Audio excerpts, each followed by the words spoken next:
कहते हैं ये दुख ये दर्द ये सब तेरे अंदर है, ये दुख ये दर्द ये सब तेरे अंदर है, तू बनाए अपने इस पिंजरे से बाहर निकल कर देखे, तू अपने आप में एक सिकंदर है। तो हाँ, तो नमस्कार मेरे दोस्त, मेरे प्यारे भाई, आप सबों का स्वागत है आपका अपना और प्यारा यूट्यूब चैनल राज क्लासेस पर। तो आज की जो वीडियो है इसमें हम बात करेंगे क्लास 10th बिहार बोर्ड वाले स्टूडेंट है। इसमें जो हम बात करेंगे सोशल साइंस का एक बुक आता है हिस्ट्री, उसी के महत्वपूर्ण प्रश्न के बारे में बात करेंगे मेरे भाई। 2023 में जो विद्यार्थी जो हमारे छोटे भाई एग्जाम देने वाले हैं उन्हीं के लिए वीडियो सबसे ज्यादा महत्वपूर्ण है मेरे भाई। इसका पार्ट अगर फर्स्ट अगर आप लोगों ने नहीं देखा, क्योंकि पार्ट फर्स्ट में हम 5 प्रश्न के जो महत्वपूर्ण प्रश्न है आपकी एग्जाम पर्पज से उसको हम वहां पे डिस्कस किए थे। अगर जो उस वीडियो को आप लोगों ने नहीं देखा है तो डिस्क्रिप्शन में उसका लिंक है, लिंक पर जाकर उस वीडियो को देख लीजिएगा, तब वीडियो पार्ट देखने में कुछ और बेहतर मजा आएगा मेरे भाई। तो इसमें भी हम 5 ही प्रश्न के बारे में बात करेंगे। उसमें हम बात किए थे 1 से 5 प्रश्न के बारे में मेरे भाई, और इसमें हम बात करेंगे 6 से 10 के आसपास, यानी 5 ही प्रश्न हर एक वीडियो में हम लेकर चलेंगे, जो आपको समझाने में बहुत आसानी हो, समझने में भी आसानी हो और रटने का जरूरत नहीं है मेरे भाई, क्योंकि आपको एग्जाम की बहुत कम समय बची हुई है अब से। क्योंकि नॉलेज के लिए बच्चा तो 9-10 महीना ही प्रिपरेशन करता है, लेकिन मार्क्स लाने के लिए, हाईएस्ट नंबर लाने के लिए 2 से 3 महीने जो अगर आप रेगुलेशन यानी नियमित मेहनत कर देते हैं तो आपको बेहतर से बेहतर मार्क्स आ जाएगा मेरे भाई, नंबर आ जाएगा। जो अगर जो नंबर ज्यादा आएगा तभी आप अपने आप में प्राउड फील करोगे मेरे भाई। तो आपको रिक्वेस्ट है कि अगर जो आप लोग हमारे साथ बने रहते हैं ना, तो मैं आपको बेहतर मार्क्स हर एक वीडियो के माध्यम से जो मैं आपको दूंगा नॉलेज और इंपॉर्टेंट प्रश्न, उसको आप पूरा से पूरा देखते रहेंगे, आपको बेहतर रिजल्ट आ जाएगा मेरे भाई। तो चलिए हम लोग प्रश्न नंबर 6 के बारे में मेरे भाई बात करते हैं। प्रश्न नंबर 6 क्या है? कह रहा है कि 1848 ईस्वी की फ्रांसीसी क्रांति का क्या कारण था? जो 1848 में फ्रांसीसी क्रांति हुआ था उसका क्या कारण था भाई? कोई भी क्रांति जो होता है तो उसका कारण क्या हो जाता है, क्या क्या कारण होता है, निम्न कारण होते हैं, कौन कौन से होते हैं, पूरा हम डिस्कस करेंगे मेरे भाई। मेरे साथ बने रहिए, कोई दिक्कत आपको नहीं होने वाली है। तो इसका आंसर क्या है? 1848 की फ्रांसीसी क्रांति के प्रमुख कारण निम्न है। इसका जो क्रांति हुआ था उसका प्रमुख कारण कौन कौन से है? तो निम्न है।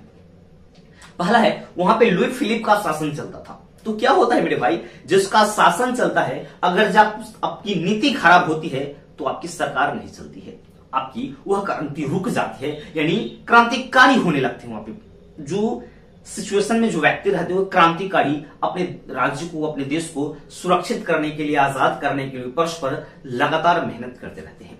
तो पहला ही नीति क्या है, पहला ही कारण क्या है कि लुई फिलिप की नीति, ठीक है, कि असफलता, यानी लुई फिलिप जो वहां के थे उसकी नीति का असफलता हो गया वहां पे। फिर दूसरा आता है मध्य वर्ग का प्रश्न। मध्य वर्ग का प्रश्न क्या होता है कि मध्य वर्ग की कुछ मांगे होती है, कुछ जरूरतें होती है, उसको अगर जो आप पूरा नहीं करते हैं, क्योंकि किसी भी राज्य और किसी देश में सबसे ज्यादा जनसंख्या यही मध्य वर्ग की, जिसको बुर्जुआ वर्ग या मध्य वर्ग के नाम से हम लोग जानते हैं मेरे भाई। फिर तीसरा आता है राजनीतिक दलों में संगठन का अभाव। होता क्या है, अगर जो आपके राजनीतिक दल, कोई भी पार्टी, सो हम किसी भी पार्टी का प्रचार नहीं करते, किसी का बुराई नहीं करते मेरे भाई, हम सिर्फ आपको समझाने के पर्पस से एग्जांपल्स को दे रहे हैं। थर्ड नीति क्या कर रहा है? राजनीतिक दलों में संगठन का अभाव। कोई अगर जो आपका राजनीतिक दल है, अगर जो उसके संगठन को उसको मैनेज करने वाला सही नहीं होता है तो वह दल नहीं चलता है। क्योंकि अभी हाल फिलहाल में यह बिहार की स्थिति हो चुकी है मेरे भाई। अगर ये किसी भी संस्था हो, किसी भी राजनीतिक पार्टी हो, या किसी घर की, आप अपने घर, मेरे घर, किसी की घर की बात ले लीजिए, अगर ये उसका जो मुखिया है वह चलाने वाला सही नहीं होता है तो वह ज्यादा दिन नहीं टिक पाता है। वही आज बिहार की स्थिति हो गई है मेरे भाई। हम लोग दुर्भाग्यपूर्ण है कि हम इस बिहार राज्य में रहते हैं, ठीक है। और 4 नंबर का है कि समाजवाद का प्रचार, समाजवाद उसका प्रसार यहां है। अब क्या है, इस क्रांति का सबसे महत्वपूर्ण कारण, यानी जो क्रांति हुआ था 1848 की जो क्रांति हुआ था, इसके सबसे महत्वपूर्ण कारण लुई फिलिप की नीति और जनता के उसके प्रति असंतोष था। यानी लुई फिलिप की जो नीति चलता था और जनता को वह असंतोष करता था, कोई संतुष्टि, किसी भी मांग को पूरा नहीं करता था मेरे भाई।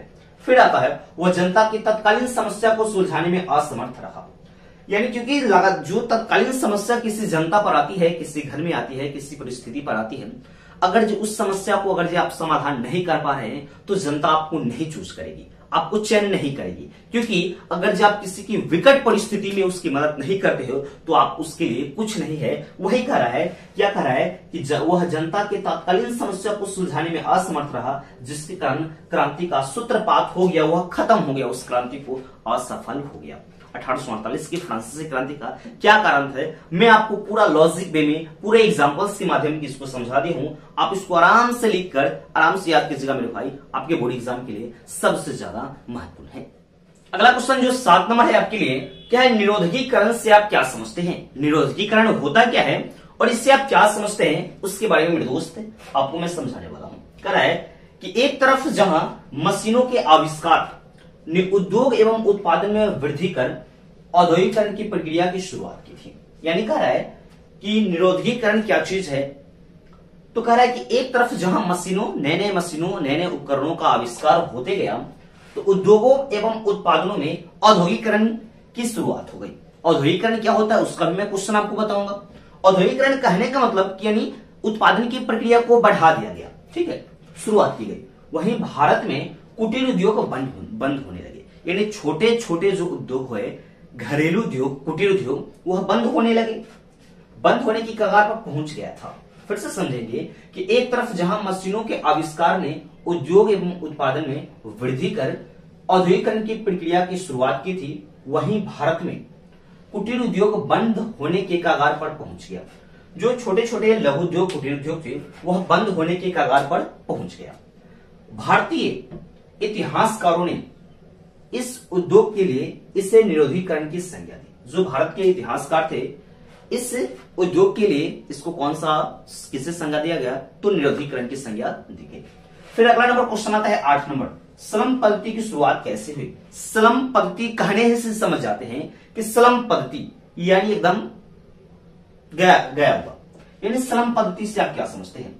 कह रहे आंसर क्या होगा, औद्योगिकरण ने स्लम पद्धति की शुरुआत की। जो औद्योगिकरण है, क्योंकि औद्योगिकरण जब हुआ तो नए नए मशीनों के आविष्कार होने लगे और उससे उत्पादनों की संख्या को बढ़ा दिया गया, यानी मशीन हो गए तो लेबर की कमी हो गई, लेबर कम लगने लगा और उत्पादन ज्यादा होने लगा। तो वही कारण यहाँ पे आंसर आपका कि औद्योगिकरण ने स्लम पद्धति की शुरुआत यहाँ पे कर दी थी।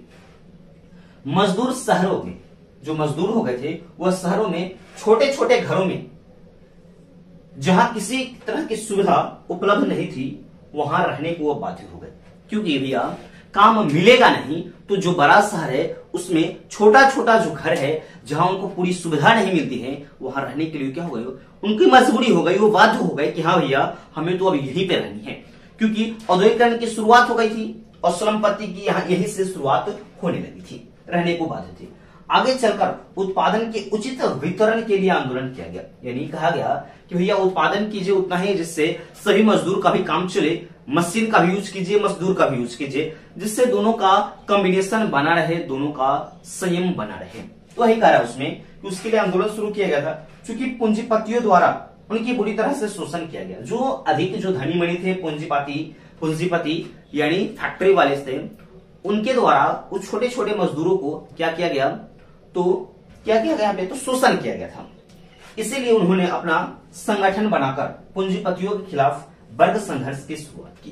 यानी स्लम पद्धति के बारे में आप तो समझ गए हैं कि स्लम पद्धति होता क्या है, कि औद्योगिकरण ने स्लम पद्धति की शुरुआत की। यहाँ पे शॉर्ट डेफिनेशन कर सकते हो, उसके बारे में थोड़ा सा हमें डिटेल इसमें कर देना रहेगा मेरे दोस्त, जो आपको आपके एग्जाम के लिए सबसे ज्यादा महत्वपूर्ण प्रश्न है। ये निरोधीकरण क्वेश्चन पूछ दे या स्लम पद्धति से आप क्या समझते हैं, स्लम पद्धति किसे कहते हैं, स्लम पद्धति से आप क्या समझते हैं, यह प्रश्न आपके लिए सबसे ज्यादा महत्वपूर्ण है। ये 8 हो गया। अगला 9 नंबर क्वेश्चन क्या है कि शहरों ने किन समस्याओं को जन्म दिया? जो शहर है वो किन किन समस्याओं या किन समस्याओं को जन्म दिया, उसके बारे में समझेंगे मेरे भाई। कह रहा है कि शहरों ने श्रमिकों की समस्या अधिक थी, यानी जो शहर है उसमें जो मजदूर है, श्रमिक है, छोटे छोटे मजदूर है, उनकी संख्या अधिक हो गई थी, अधिक थी।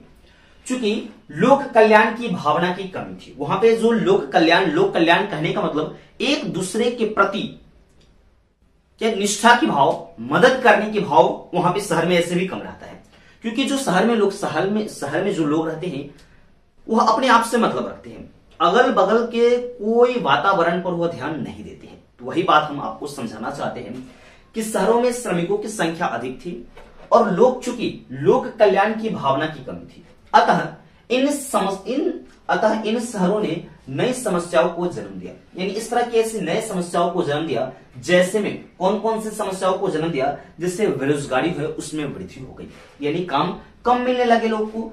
स्वास्थ्य संबंधी विषयों के प्रति उदासीनता, यानी जो स्वास्थ्य संबंधी जो विषय है उस पर उदासीनता दिखाई देने लगी।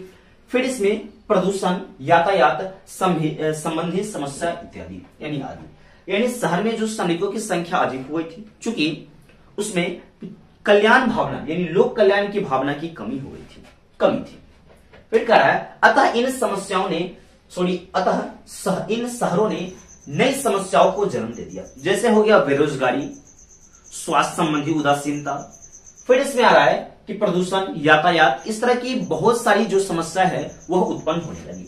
शहरों ने अवसरवाद यानी शहरों में है जो अवसरवाद जैसी नकारात्मक प्रवृत्ति को जन्म दिया।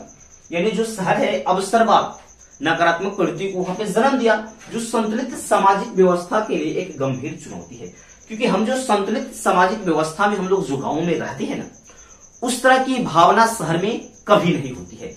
शहर के जो लोग होते हैं, शहर के जो व्यक्ति होते हैं, वह सिर्फ अपने आप से, अपने परिवार से मतलब रखते हैं, वह किसी से मतलब नहीं रखते हैं, वह एक दूसरे की मदद करना तो जानते ही नहीं।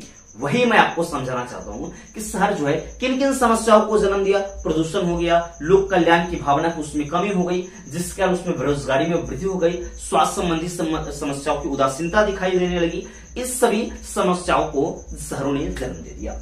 फिर आता है 10 नंबर क्वेश्चन कि आर्थिक संकट से आप क्या समझते हैं। जो आर्थिक संकट यानी अपने आप की जो संकट हो जाती है आर्थिक संकट, उससे आप क्या समझते हैं, यानी आर्थिक संकट होता क्या है या आर्थिक संकट से आप क्या समझते हैं।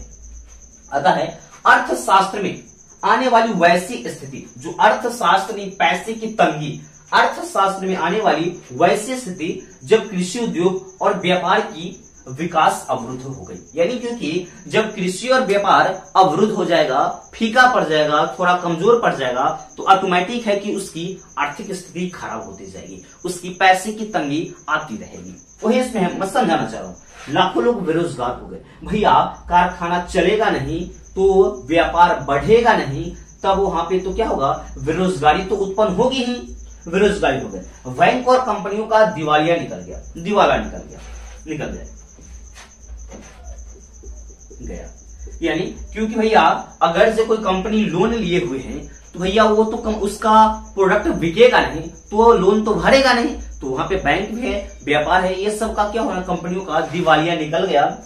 तथा वस्तु और मुद्रा दोनों की बाजार में कोई कीमत नहीं रह गई। यानी न वस्तु की कोई कीमत हो गई, न मुद्रा की कोई कीमत हो गई बाजार में, ये सब चीज खत्म होने लगी, नहीं रही, इसलिए आर्थिक संकट कहते हैं। आर्थिक संकट क्या है फिर से समझेंगे हम लोग। अर्थशास्त्र में आने वाली वैसी स्थिति जब कृषि उद्योग और व्यापार की विकास अवरुद्ध हो गई। मेन डिपेंड करता है कृषि उद्योग और व्यापार पर आर्थिक स्थिति, आर्थिक संकट वहां पे आर्थिक स्थिति निर्भर करता है कृषि उद्योग पर और किस पर, तो व्यापार पर। वही विकास रुक जाता है, अवरुद्ध हो जाता है, तो लाखों लोग क्या हो जाते हैं, तो बेरोजगार हो गए। बैंक और कंपनियों का क्या निकलने लगा, तो दिवालिया निकलने लगा, भैया वो तो दिवालिया होने लगी, एकदम बिकने लगे। तथा वस्तु और मुद्रा दोनों में बाजार की में कोई कीमत नहीं रही, वस्तु का भी और मुद्रा का भी कोई कीमत नहीं, कोई खरीदार ही नहीं था, तो क्या है, तो इसे हम लोग आर्थिक संकट के नाम से जानते हैं, चाहे इसे आर्थिक संकट कहते हैं। ये जो 5 प्रश्न है आपके लिए पूरा इंपोर्टेंट, पूरा महत्वपूर्ण मेरे भाई मैं आपको दे रहा हूं। पहले वाले वीडियो में है मैंने 5 प्रश्न के बारे में बात किया है, और ये पार्ट 2 है उस वीडियो का, इसमें हम 5 प्रश्न के बारे में बात की। 10 तक आपका 10 हो गया, 2 पार्ट में आपके 10 प्रश्न को क्लियर हो गई। इसी तरह से मैं आगे की वीडियो आपके साथ आपके लिए लाता रहूंगा, जो आपके बोर्ड एग्जाम के लिए सबसे ज्यादा महत्वपूर्ण है। ये वीडियो कैसा लगा है हमें कमेंट सेक्शन में एक बार कमेंट करके जरूर बताइएगा। अगर से आप लोग हमारे चैनल पर भी नए हैं तो चैनल को सब्सक्राइब कर लीजिएगा, बेल नोटिफिकेशन को ऑन कर लीजिएगा। ऑन करने के लिए हम क्यों कह रहे हैं इसे समझिएगा मेरे भाई, ध्यान से सुनिए, क्योंकि आपके लिए जो महत्वपूर्ण मैं वीडियो बनाता हूं इतना मेहनत से, अगर आप इस वीडियो को मिस कर देते हैं तो आपके मार्क्स वैसे कम हो जाते हैं। हमारे साथ बने रहते तो मैं आपको पूर्ण विश्वास, पूर्ण गारंटी देता हूं कि आपको बेहतर से बेहतर मार्क्स लाने में हम आपकी मदद करेंगे मेरे भाई। क्योंकि आपको बशर्ते करना क्या होगा, मेरी बातों को ध्यान देना होगा और मेरे वीडियोस को पूरा कंप्लीटली देखना होगा और सभी को याद कर लेना होगा, आपको बेहतर मार्क्स जरूर आ जाएगा मेरे भाई।